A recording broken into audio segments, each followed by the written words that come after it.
Muy bien, vamos a trabajar en esta oportunidad con el tema de términos de instrucción como se ha venido trabajando, pero en esta vez se va a estar desarrollando el nivel 2 que corresponde a eh, una serie de términos, de habilidades que tienen un mayor nivel de, de complejidad con respecto a los de nivel uno. En ese sentido, tenemos que tener un poco más de cuidado a la hora de poder estudiarlos y obviamente a la hora de aplicarlos dentro de los papers.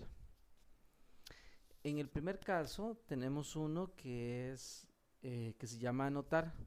En este caso, vamos a entender anotar, la habilidad de anotar, como aquella en la cual nos va a permitir según el ejercicio, obviamente, ¿verdad?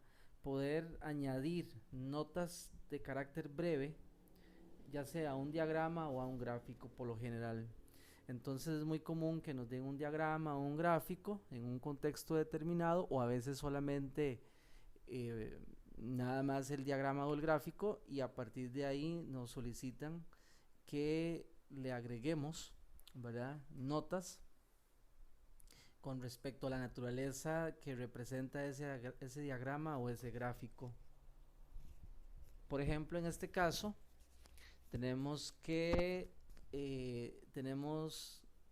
una bacteria, ¿verdad? Una procariota, una muy conocida que es la E. coli, y nos piden que en función de las estructuras que están ahí señaladas con el número romano uno y 2 que le anotemos, ¿verdad? Que le anotemos sobre esas líneas punteadas la función que cada estructura está desempeñando. En este caso, eh, voy a dejar un chance para que ustedes piensen. Voy a dar unos segundos para que lo piensen y que puedan contestar o incluso pueden detener el video y pensar la respuesta y luego regresar para poder trabajar con la respuesta y así que lo puedan comparar.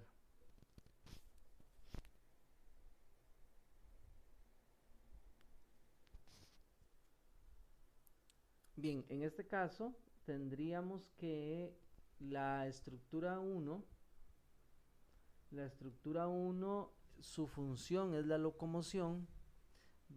Vean que son flagelos y estos flagelos le permiten a la bacteria poder desplazarse, poder moverse en su entorno.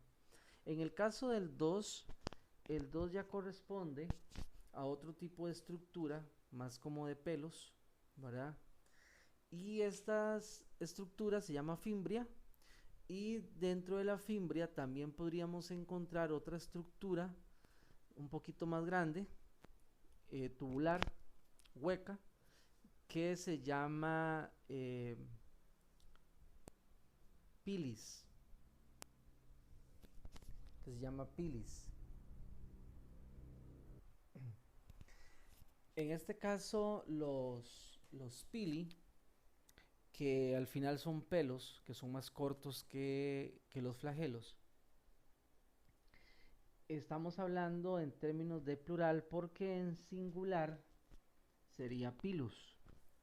Ahora bien, en esta situación, como no queda muy claro si estamos hablando de fimbrias, si estamos hablando de, de pili o de pilus, nada más por un asunto de número, pero específicamente entre fimbria y pili.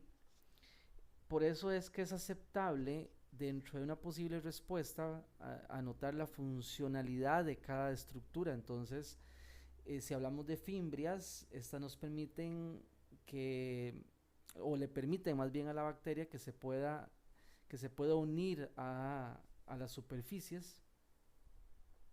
Y si hablamos por el otro lado del pili, esta más bien su funcionalidad, más bien lo que hace es que cuando hay reproducción bacteriana, cuando hay fisión binaria o cuando hay conjugación, ¿verdad? Que viene siendo equivalente, los términos permiten que las bacterias se puedan mantener unidas y por lo tanto al ser un tubo hueco le permite el traslado de material genético de una a otra. Muy bien, eso sería por ese lado.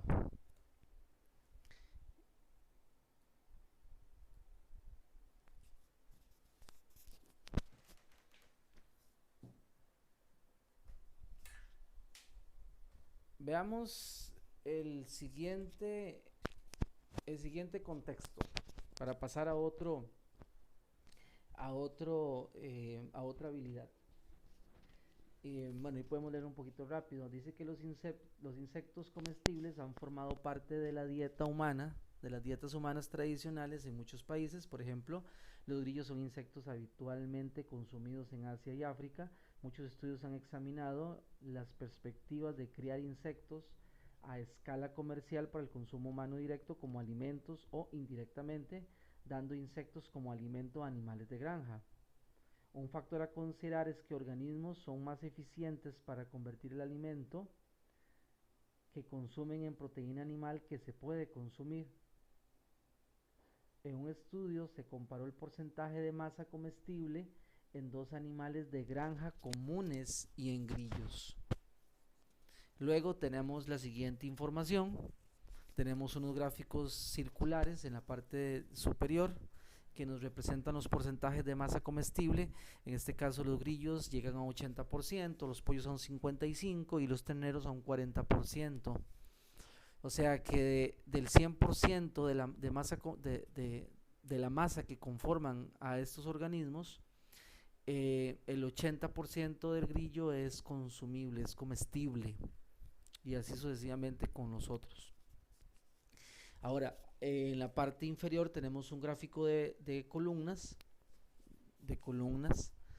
eh, y en este caso podemos ver que vuelven a aparecer los mismos organismos, los grillos, pollos y terneros, que sería un eje, en el eje X, una variable cualitativa con escala nominal. Y en el eje Y tenemos una escala más cuantitativa, una numérica, donde se observa la relación de la conversión de alimento. Y en este sentido, tenemos en las columnas, tenemos dos colores, ¿verdad? Diferentes, donde el gris, que es más claro, representa los kilogramos de alimento sobre los kilogramos de masa de comestible, y la barra más oscura representa los kilogramos de alimento sobre kilogramos de masa viva. En función de ese contexto, aparece la siguiente habilidad: identificar. Identificar dice que es dar una respuesta entre un número de posibilidades. O sea, yo puedo contar con una serie de posibilidades que podrían funcionar como respuestas, ser posibles soluciones eh, que se vuelvan razonables, obviamente, ¿no? Según el contexto en el que yo esté trabajando. En ese sentido, tenemos dos preguntas con respecto a este ejercicio. Eh, Dice que identifique qué organismo tiene el porcentaje más alto de masa comestible. Entonces, como dice porcentaje de masa comestible, entonces obviamente me voy a regresar para acá y obviamente vamos a chequear el gráfico en la parte superior y podemos ver en este caso, ¿verdad? Podemos ver en este caso las posibilidades que hay. Ahorita vamos a ver, ustedes incluso pueden ir viendo más o menos la respuesta. Entonces la primera pregunta van a tratar de hacerla con la parte superior, con lo que está en la parte superior. Y la otra pregunta que dice, identifique qué organismo requiere la menor cantidad de alimento para producir 1 kilogramo de masa de comestible. Esa, vean que ya me habla de masa comestible. Me habla de cantidad de alimento, producir 1 kilogramo de masa comestible. Entonces, me voy a regresar otra vez y vean que en este caso sería la leyenda donde la columna está en gris claro. Dice kilogramo de alimento entre kilogramo de masa comestible. Entonces, esa segunda la tendrían que contestar en función de este otro gráfico, ¿no? De este otro gráfico.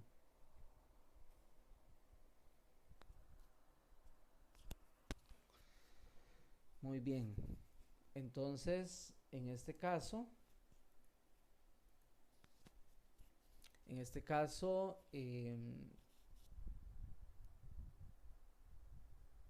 esperando más o menos que puedan contestar, voy a dar un par de segundos para que detengan el video y que ustedes puedan pensar un poquito cuál es la posible respuesta para poder continuar.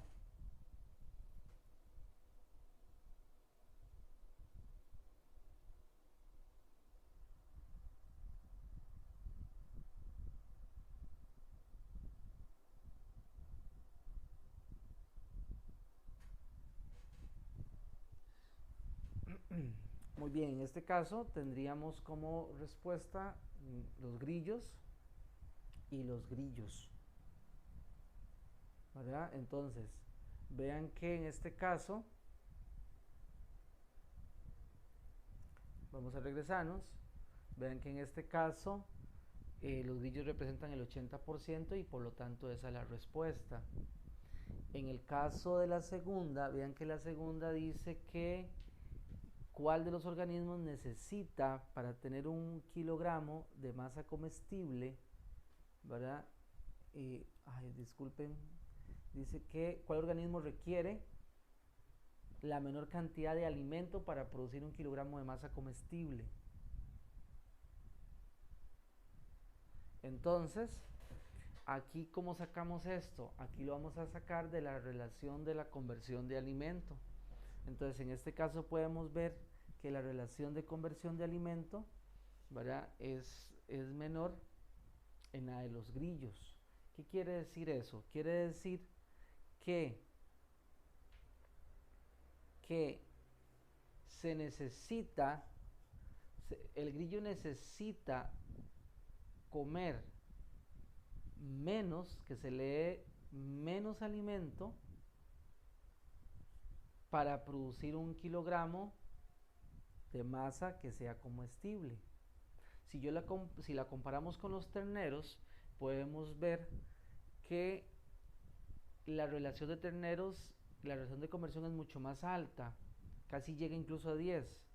Eso quiere decir que necesitamos darle mayor masa en kilogramos de alimento al ternero para que éste nos devuelva 1 kilogramo de masa que sea comestible. Esa es la relación más o menos que hay por ahí. Muy bien. Luego viene otra habilidad que es calcular. Y dice que en este caso, cuando queremos calcular algo, nos dice que la idea es poder obtener una respuesta que sea numérica, pero eso sí, se tienen que mostrar, tiene que aparecer cada una de las operaciones que hemos utilizado para poder llegar a ese resultado. Aunque sea una suma, aunque sea una resta, tiene que aparecer el proceso aritmético que dé fe del resultado final que yo haya obtenido. Y como dice en paréntesis, salvo que el contexto le diga otra cosa, ¿verdad? Salvo que en el mismo ejercicio se le indique lo contrario. Muy bien. Ahora, tenemos la siguiente pregunta. Dice, calcule cuánto alimento más requieren los terneros que los pollos para producir 1 kilogramo de masa viva. Entonces, en estos momentos pueden detener el video y tratan de trabajar con la pregunta, ¿verdad? Para que puedan intentar responderla y luego regresan para que podamos continuar.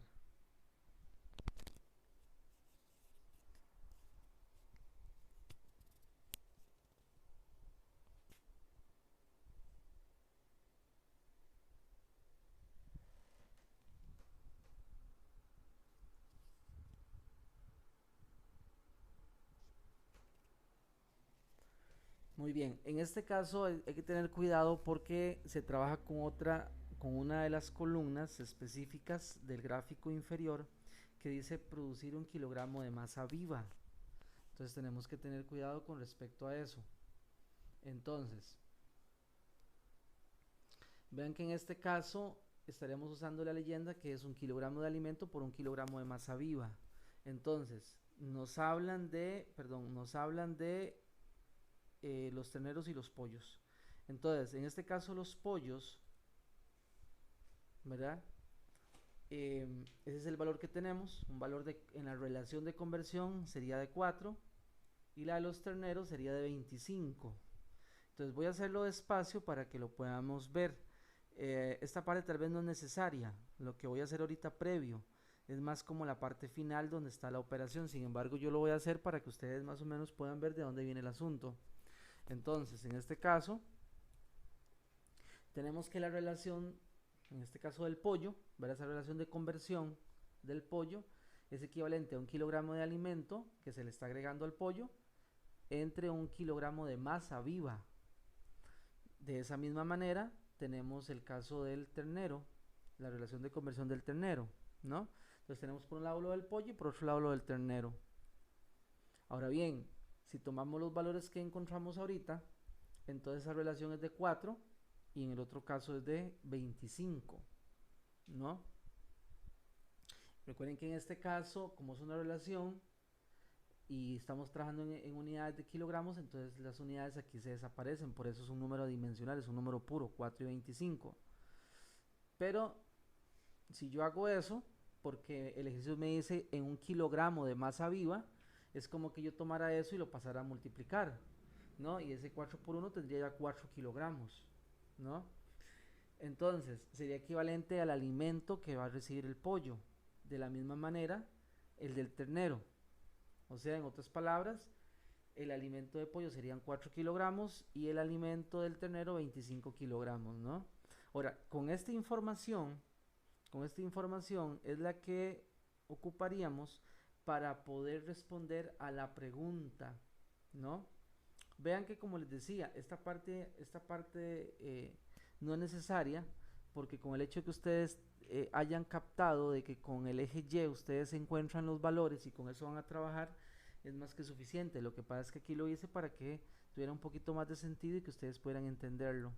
Entonces, en este caso es tan simple como nada más restar el valor que representa los terneros, que serían 25 kilogramos, entre los 4 kilogramos de los pollos y quedarían 25 kilogramos de alimento, sería lo que estarían requiriendo más, ¿verdad? En este caso los terneros, ¿no? Entonces de ahí tiene sentido de que la barra gris oscura de los terneros sea mucho más alta que la barra que representa a los pollos, ¿no? Muy bien. Siguiendo, tenemos otro ejercicio, otro contexto.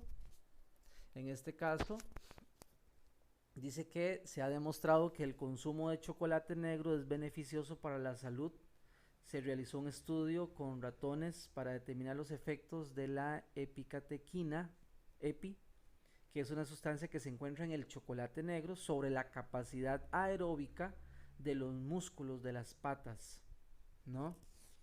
Entonces, a raíz de esto, se utilizó un grupo de ratones adultos para medir los efectos que tiene una dosis baja de EPI administrada a lo largo de 15 días. Los ratones se dividieron en 4 grupos y se les dio agua o EPI y se les mantuvo en reposo sin hacer ejercicio o se les hizo hacer ejercicio en una rueda para ratones. Ahí están los 4 grupos de ratones, ¿no?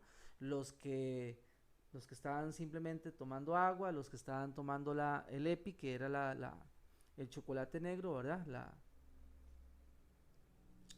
Esta sustancia que tiene el chocolate negro. Y también luego, por otro lado, teníamos a algunos que no hacían ejercicio, que estaban en reposo, y otros que sí hacían ejercicio. Al cabo de los 15 días dice que se analizan los resultados obtenidos y así, utilizando el microscopio óptico, se midió la densidad de capilares sanguíneos que había en los músculos de las patas. Densidad de capilares sanguíneos. Muy bien. Y aquí nos aparece otra parte del contexto, nos aparece este gráfico donde tenemos barras que representan a los ratones que estuvieron expuestos al consumo de agua y a los que estuvieron expuestos a EPI, ¿verdad? A la sustancia química. Y tanto para cada uno, tanto los ratones que hacían ejercicio como aquellos que no lo hacían, ¿no?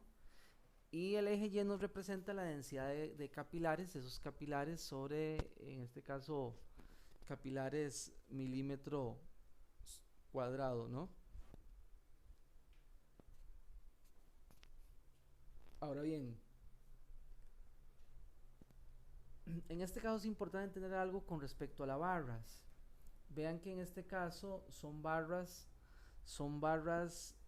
rectángulos, es un gráfico de columnas, ¿verdad? Perdón, de columnas. Eh, pero también tiene barras de error. También tiene barras de error, que es esta parte que se encuentra en la parte superior.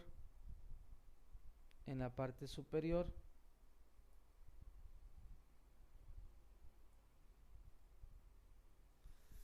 Eh, y también podemos notar que esas barras de error no se encuentran traslapadas o superpuestas, ¿verdad? No están en contacto entre sí las barras de error, ¿verdad? No las columnas, sino las barras de error. Y eso hace entonces que en la parte superior aparezcan asteriscos para ambos casos y en la leyenda nos diga que eso significa que es estadísticamente hablando son significativos a un p-valor de, en este caso, menor al 0.05. O sea, en otras palabras, si comparamos el grupo de ratones que consumieron agua entre los que hicieron ejercicio y los que no lo hicieron consumiendo agua, se encontraron diferencias. Y del mismo modo, los independientemente de que si hicieron ejercicio o no lo hicieron y consumieron EPI, también se encontraron resultados diferentes. Eso es lo que significa ese asterisco que se encuentra en la parte superior. Estadísticamente son significativos, son diferentes, ¿no? Muy bien, este es el contexto que nos dan y entonces nos aparece la siguiente habilidad y dice que hay que resumir, o la habilidad de resumir, perdón. Y resumir vamos a entender cómo exponer brevemente o a grandes rasgos, ¿no? Entonces, el ejercicio consiste en lo siguiente, dice que resuma las tendencias que se observan en los resultados de este experimento en lo que respecta a la densidad de capilares. Entonces, igual, detengan el video y traten de pensar un poquito antes de que miren la respuesta, ¿no? Pueden detener el video en estos momentos.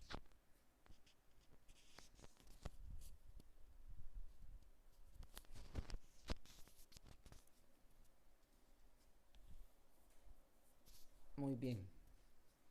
En este caso, vean que nos hablan de las tendencias que se observan en los resultados del experimento, ¿no?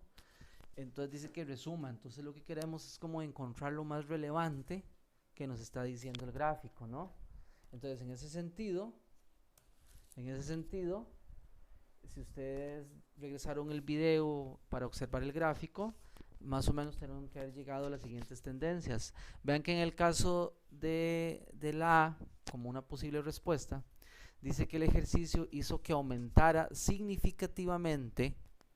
Eso significa de que esa palabra, cuando está así, lo que significa es que si ustedes no la agregaron, igual pueden tener puntaje, no es una palabra obligatoria.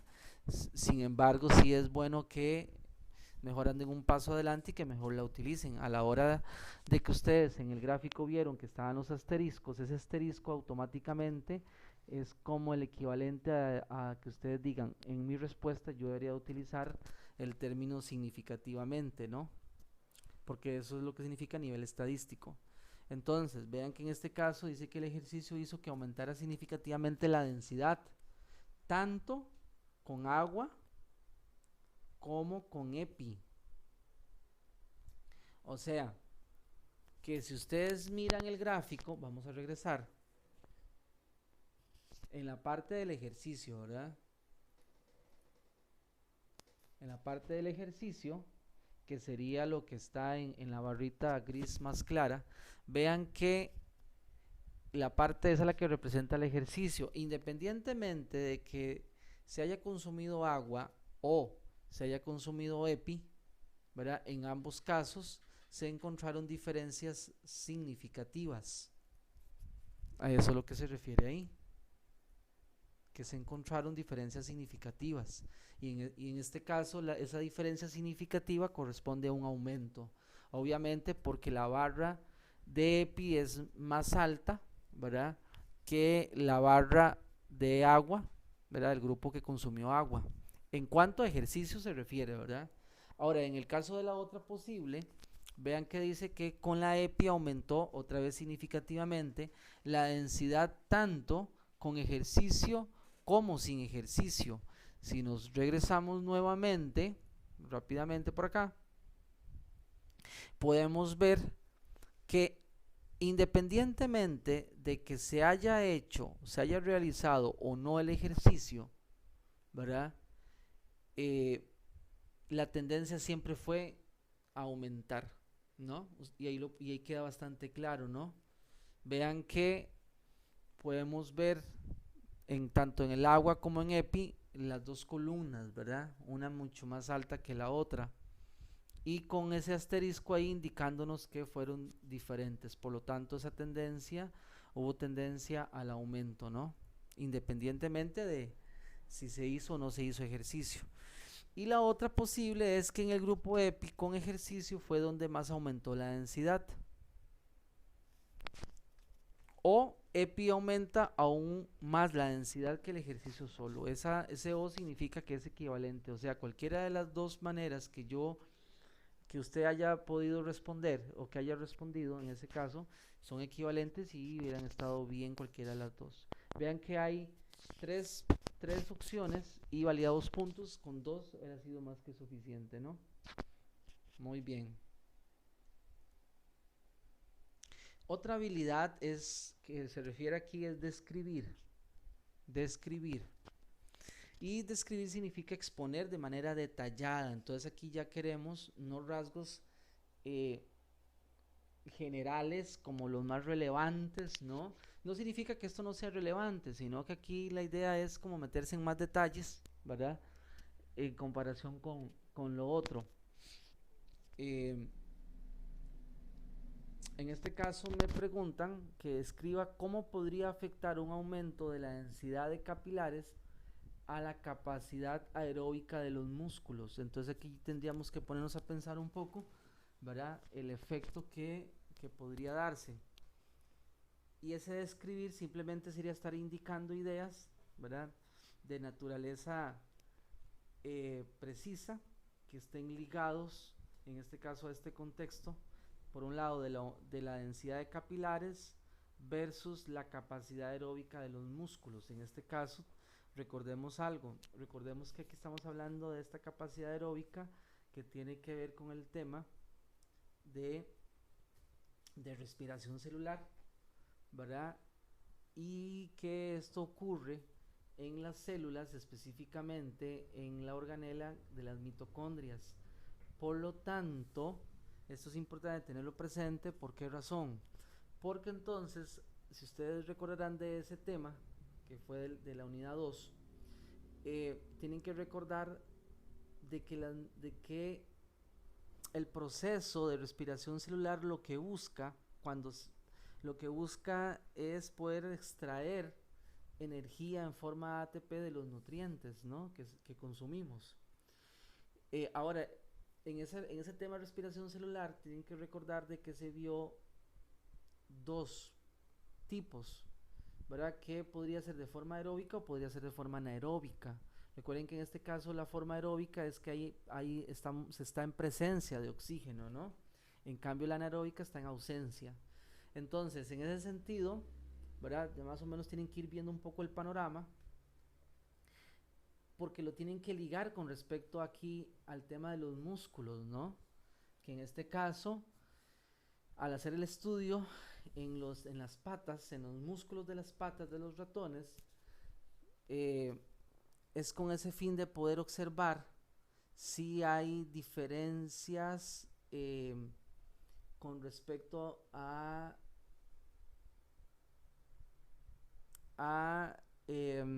ver, al consumo o no de parte de EPI, ¿no? Obviamente tomando como control el consumo de agua.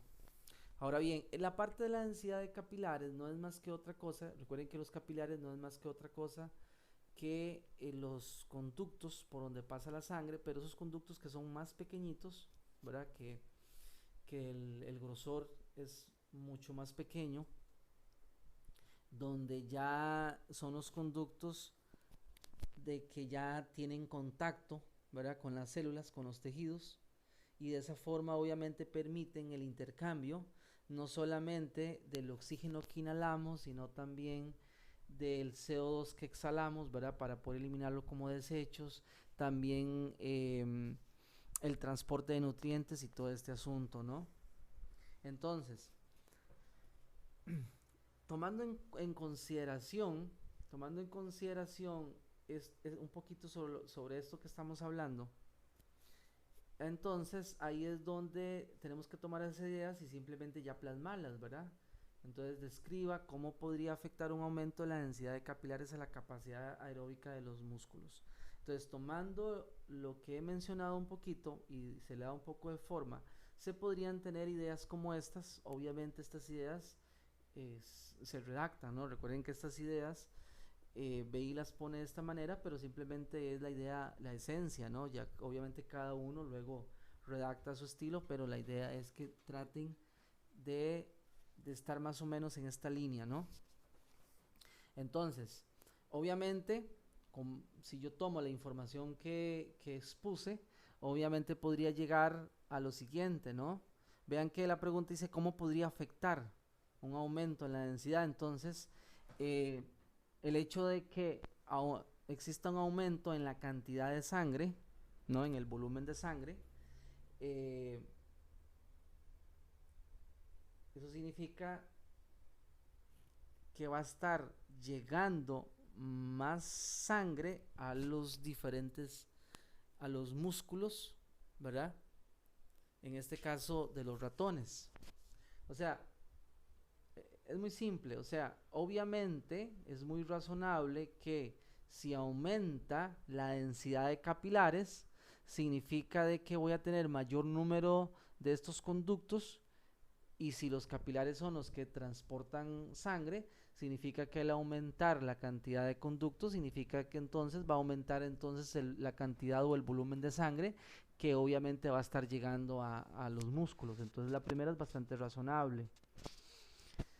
La segunda, obviamente al aumentar esta densidad de capilares, también termina como un efecto el aumento en el aporte del oxígeno, como les mencionaba, de glucosa o de nutrientes en general para la respiración aeróbica, que también les comentaba hace rato. Cuando aparece esa barra inclinada, lo que quiere decir es que si ponemos oxígeno, si ponemos glucosa, si escribimos nutrientes, cualquiera de las tres es equivalente y estaría bien, ¿no? No es necesario que estén las tres. Y la C es otra de las que mencionaba, ¿verdad? Que también obviamente va a haber mayor producción de dióxido de carbono, porque recuerden que el dióxido de carbono es parte de los desechos que se generan, ¿verdad? Entonces, como producto de la respiración celular, ¿verdad? Y obviamente hay productos de desecho también porque es todo un proceso metabólico, ¿no? Entonces, obviamente al haber mayor volumen de sangre interactuando con los músculos, interactuando con las células, obviamente hay una mayor tasa de respiración celular, y obviamente vamos a aumentar el volumen de CO2 y desechos, ¿no? Obviamente. Eh, en esa C aparece un O y lo que quiere decir es que es equivalente a que si escribimos que hay un aumento en el intercambio de gases, también es equivalente, es razonable y por lo tanto también el punto podría estar ahí presente. ¿No? Vale 2 puntos, 2 de esas serían suficientes. Pero vean que en este caso hay mayor nivel de detalles, ¿verdad? Que entra con el asunto de la habilidad de escribir. Luego aparece distinguir. Cuando hablamos de distinguir, vamos a entenderlo como simplemente indicar de forma que sea clara, precisa, las diferencias entre dos o más conceptos o elementos. Vean que es importante porque puede ser que tengamos dos conceptos o dos elementos y trabajemos con solo eso, o tengamos más de dos y obviamente eso va a hacer que sea más complejo el asunto, ¿no? Para trabajar. En este caso, vean que la pregunta dice distinga entre células madre embrionarias y células madre adultas. Vean que en este caso tenemos dos elementos, ¿no? Por un lado tenemos las células madre embrionarias y por otro lado las células madre adultas. En este caso es más simple, ¿verdad? Porque solamente tenemos dos elementos. Entonces, detengan el video, piensen un momento qué respuesta podría ser, ¿verdad? Traten de construirla y luego reinicien el video para que puedan comparar, ¿no? Muy bien. Regresando, en este caso obviamente tienen que recordar todo el panorama que tiene que ver con las células madre embrionarias, por otro lado todo lo que tiene que ver con la parte adulta, ¿verdad? Y en este caso poder sacar la diferencia, ¿no? Entonces, Eh, lo hice de esta manera por colores porque es una forma que tal vez puede ilustrar mejor el tipo de estructura a la hora de redactar. A veces es lamentable de que ustedes tengan más o menos una respuesta que puede ser razonable, pero que por un asunto de estructura en redacción pierden quizás el puntaje. Entonces, eh, como decía, es lamentable. Entonces, por eso lo hice de esta manera, como para poder ilustrar mejor, ¿verdad? Cómo pueden ustedes redactar preguntas de este tipo. Entonces, si me hablan de esa manera, traten de mejor respetar el orden, ¿no? Si me hablan primero embrionarias, hablemos de embrionarias, y si luego son adultas, hablemos luego después adultas, ¿no? Como es un distinga, entonces, obviamente, ocupamos que exista un conector, ¿verdad? Que pueda enlazar una idea con la otra. Entonces, en este caso, dice que las células no diferenciadas, capaces de sufrir una división celular continua y desarrollarse en todos los tipos de células de un organismo adulto. Obviamente aquí corresponde a las células madre embrionarias. En ese sentido sería mejor, obviamente, comenzar. Yo lo hice por color, simplemente repito para ustedes, pero obviamente ustedes en un paper no lo van a hacer por colores. Obviamente ya a la hora de escribirlo en un paper, ustedes obviamente empezarían hablando de células madre embrionarias, ¿no?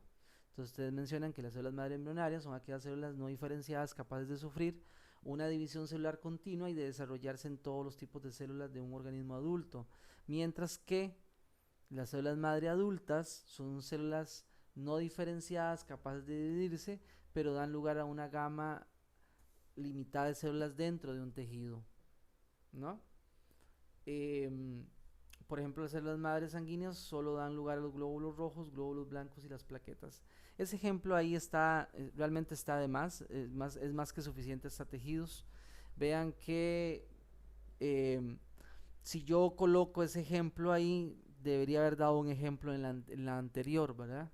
Entonces, de esa manera es bastante interesante el hecho que lo puedan ver de esa manera, ¿verdad? Para que ustedes puedan ver la coherencia que debería existir y la inconsistencia que podría también darse, ¿no? Eh, si yo nada más escribo lo que está en este azul, en este celeste, debería escribir nada más lo que está en verde, quitando la parte del ejemplo, y de esa manera sería balanceado. Si yo escribo un ejemplo en el celeste, entonces también escribo un ejemplo en el otro, y entonces ya tendría también un balanceo, ¿verdad? En la posible respuesta. En este caso, creo que valía un punto. Entonces lo del ejemplo está de más. Sin embargo, lo dejé ahí con el fin de, como repito, de ilustrar un poco, ¿verdad? La estructura de la redacción y ser un poquito más conscientes de qué hacer y qué no hacer, ¿verdad? Según el momento en el que o según la indicación del ejercicio, ¿no? Para decirlo de una mejor manera. Muy bien. Luego aparece uno que es estimar. En este caso habla de obtener un valor aproximado. Esta, por lo general, em, tenemos situaciones en las cuales las, las escalas no están tan bien marcadas como en otros casos, y entonces obviamente nos quedan espacios entre la escala, entre los números de la escala, y obviamente tenemos que estimar un posible valor, ¿no? Para poder llevar a cabo un, una medición sí, obviamente una medición, ¿no? Cálculo no, porque cálculo es otra habilidad.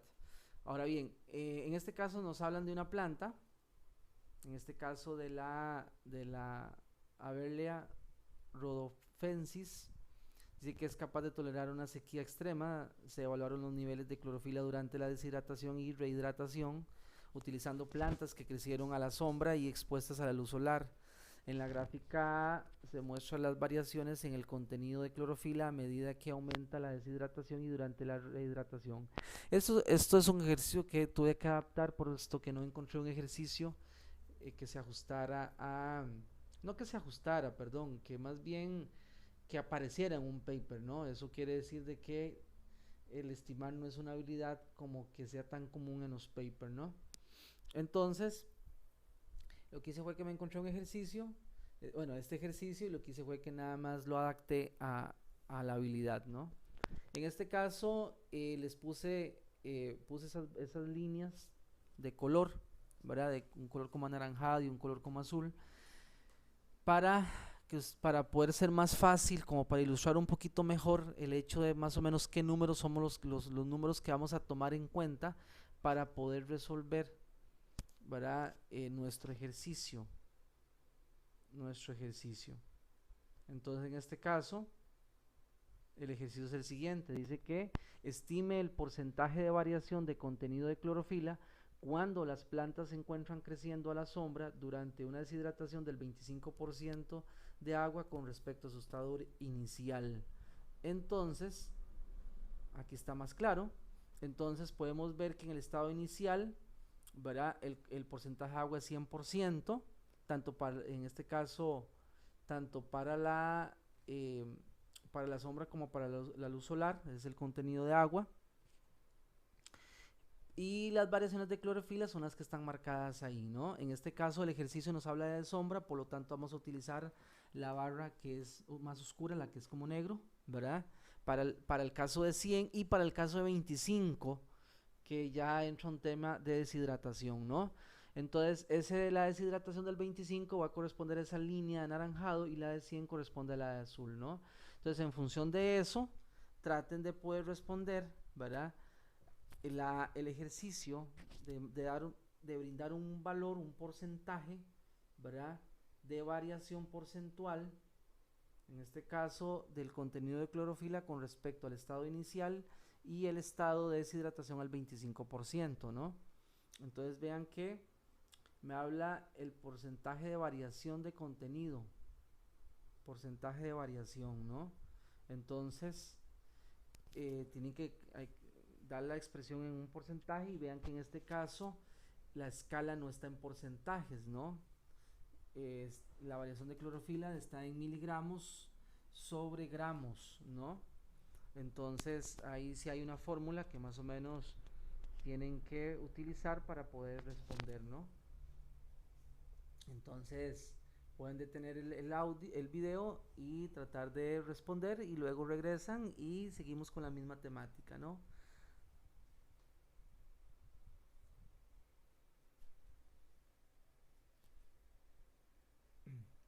Bien, en este caso tenemos que tener claro, por un lado, que el contenido inicial de clorofila es de 5.5, ¿verdad? Ustedes pueden ver la barra que está arriba. Vean que la escala va de 1, 2, 3, 4, 5, 6 y aparece también a la mitad de cada número, ¿verdad? Una línea marcada, entonces significa que son los medios puntos, ¿verdad? Entonces 0,5, 1, 1,5, 2, 2,5, etcétera. Entonces en el estado inicial de 100, está simple porque cae en el 5.5, mientras que en la deshidratación al 25%, vean que no cae en el 4,5. Ya ustedes ahí es donde tienen que comenzar a estimar, ¿verdad? Un valor que sea razonable, por favor, que sea razonable. En este caso, ¿verdad? Podría ser un valor razonable, podría ser el del 4.6 y ya con eso ya podríamos calcular el porcentaje de variación. En este caso no olviden que ese porcentaje de variación no es más que otra cosa que el valor final menos el inicial dividido entre el inicial. Por eso es que entonces el final, que es 4.6, le quitamos el inicial, que es 5.5, y lo dividimos entre el valor inicial, que es 5.5, y lo multiplicamos por 100 para poder tener un porcentaje, y de esa manera llegamos a un valor de menos 16.4%. Entonces aquí dos cosas importantes. Por un lado, tiene sentido el signo negativo, que me estaría indicando que hay un decrecimiento, hay una disminución en los niveles de clorofila, ¿verdad?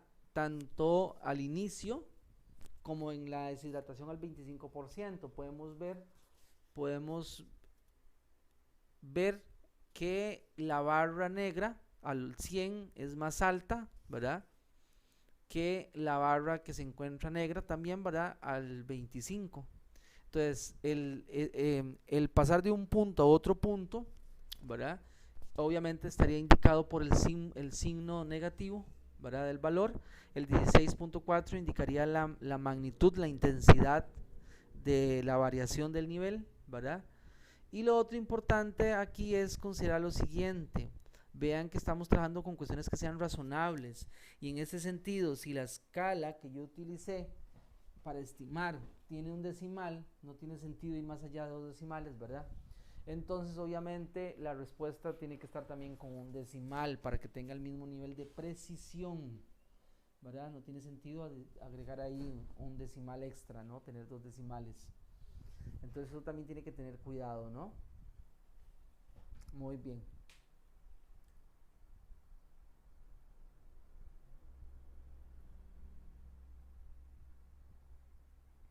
Muy bien, entonces,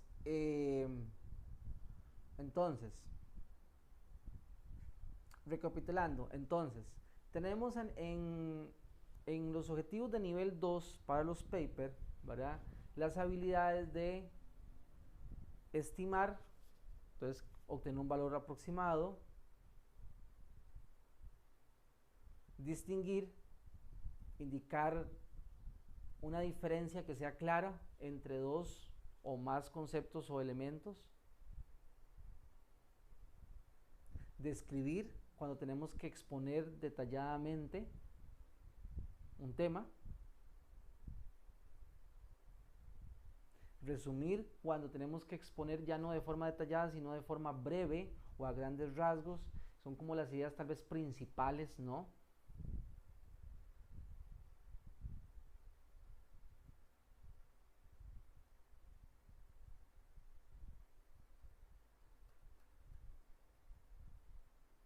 Y tenemos que calcular cuando ocupamos realizar un procedimiento aritmético para poder llegar a la respuesta que queremos, ¿no?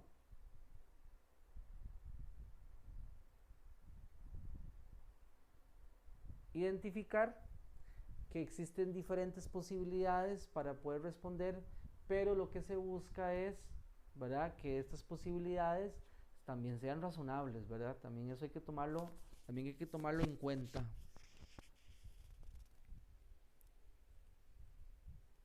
Y anotar nada más cuando tenemos un diagrama o un gráfico y queremos agregarle unas notas que sean breves, ¿no?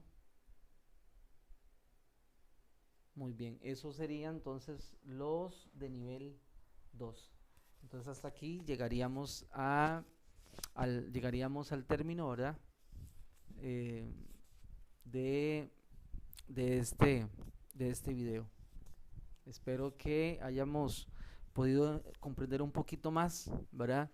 La aplicación de las habilidades que se esperarían que ustedes logren demostrar en los diferentes papers de biología nivel medio en bachillerato internacional.